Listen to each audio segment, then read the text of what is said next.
Hari itu penuh dengan antusiasme. Aku sudah bersiap-siap untuk menemani Kak Wati, kakak dari pacarku, Dian, ke acara wisuda di pesantren. Dian dan aku sudah cukup lama tidak bertemu karena aturan ketat di pesantren, jadi momen ini sangat kutunggu-tunggu. Setelah memastikan semuanya siap, aku mengemas barang-barangku dan sudah minta izin ke orang tuaku.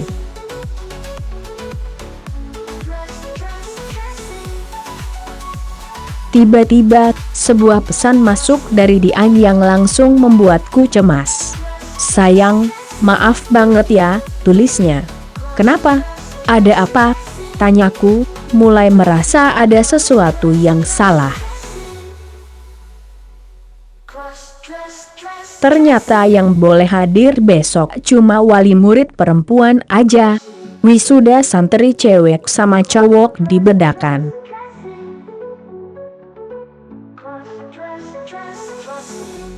Aku merasa kecewa. "Loh, terus aku nggak bisa datang dong?" tanyaku. "Maaf ya sayang. Next time aja ya, jangan sedih."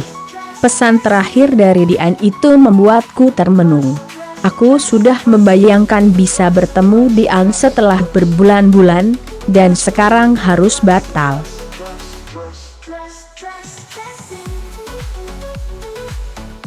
Keesokan paginya, aku kembali ke rumah Dian dengan perasaan lesu. Ketika bertemu Kak Wati, aku mengutarakan kekecewaanku. "Kak, aku nggak bisa ikut karena peraturannya. Cuma wali murid cewek aja yang boleh masuk."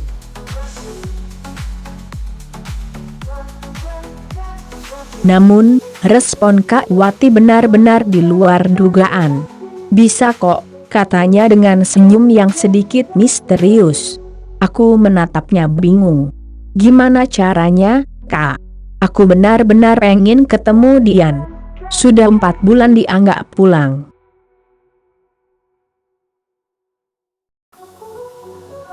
Kak Wati mendekat, senyumannya semakin lebar.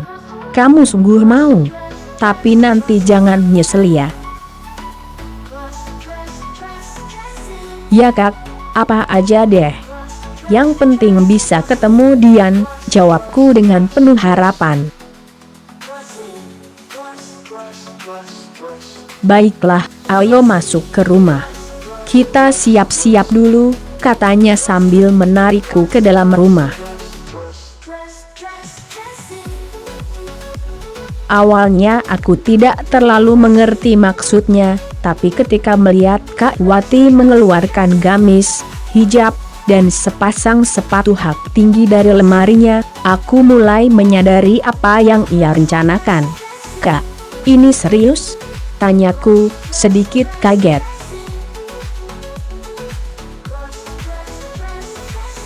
"Kalau kamu benar-benar mau datang ke wisuda Dian, inilah satu-satunya cara. Kamu harus menyamar sebagai cewek," kata Kak Wati sambil menahan tawa. Aku terdiam sejenak. Ide ini benar-benar gila. Tapi di sisi lain, kesempatan untuk bertemu Dian membuatku termotivasi. Setelah beberapa saat berpikir, aku mengangguk pelan. "Oke Kak, aku ikut."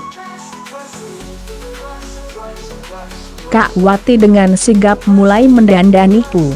Pertama-tama, dia memakaikan gamis yang panjang dan berwarna pastel. Gamis itu menutupi tubuhku dengan sempurna, membuatku terlihat lebih ramping. Kemudian, dia mengajarkanku cara mengenakan hijab dengan benar. Aku mengikuti instruksinya, meskipun awalnya canggung. "Bagus. Kamu hampir mirip seperti cewek sungguhan," katanya, sambil tertawa kecil. Ia kemudian memberikanku sepatu hak tinggi. "Pakai ini," katanya. Awalnya aku ragu, Tetapi setelah memakainya, aku mulai terbiasa meskipun langkahku sedikit goyah. Tidak lupa, Kak Wati juga memberikanku tas imut yang cocok dengan pakaian yang kupakai. Aku benar-benar tidak percaya dengan penampilan baru ini. Melihat diriku di cermin, aku nyaris tidak mengenali diri sendiri. Sosok yang aku lihat di sana adalah seorang wanita cantik, bukan aku yang biasanya. "Sudah siap?" tanya Kak Wati, sambil menatapku dengan bangga. Aku mengangguk, masih berusaha menyesuaikan diri dengan sepatu hak tinggi.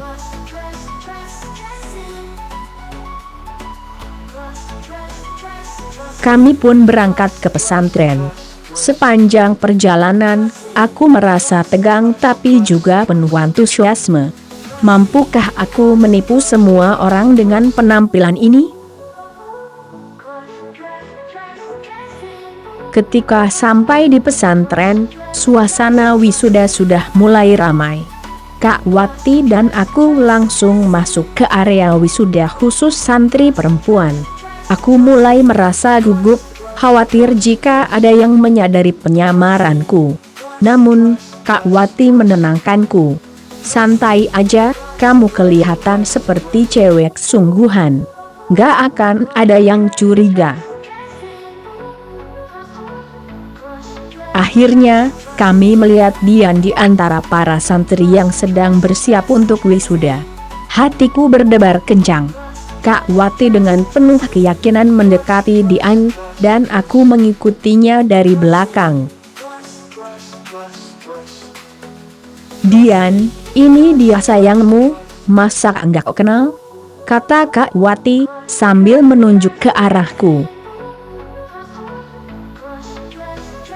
Dian memandangku dengan bingung, matanya menyipit seakan berusaha mengingat siapa aku. "Hah? Ini siapa?" tanyanya, kebingungan.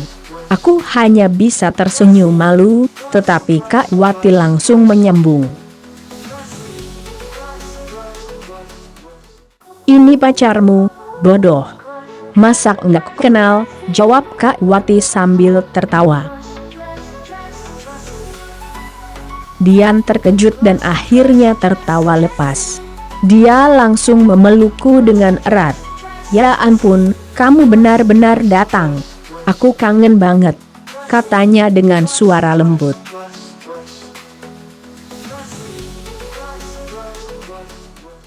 Pelukan Dian membuatku merasakan sesuatu yang berbeda.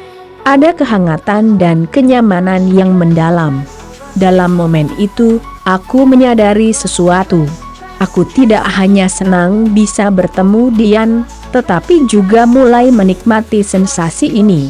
Aku merasa nyaman dalam balutan hijab dan gamis. Sepanjang acara wisuda, aku terus berada di samping Dian, dan tidak ada satupun orang yang menyadari bahwa aku sebenarnya seorang pria. Setelah semua berakhir, aku mulai memikirkan perasaan yang baru ini. Pengalaman cross-dressing dengan hijab ternyata memberiku perasaan tenang dan percaya diri yang tidak pernah aku rasakan sebelumnya.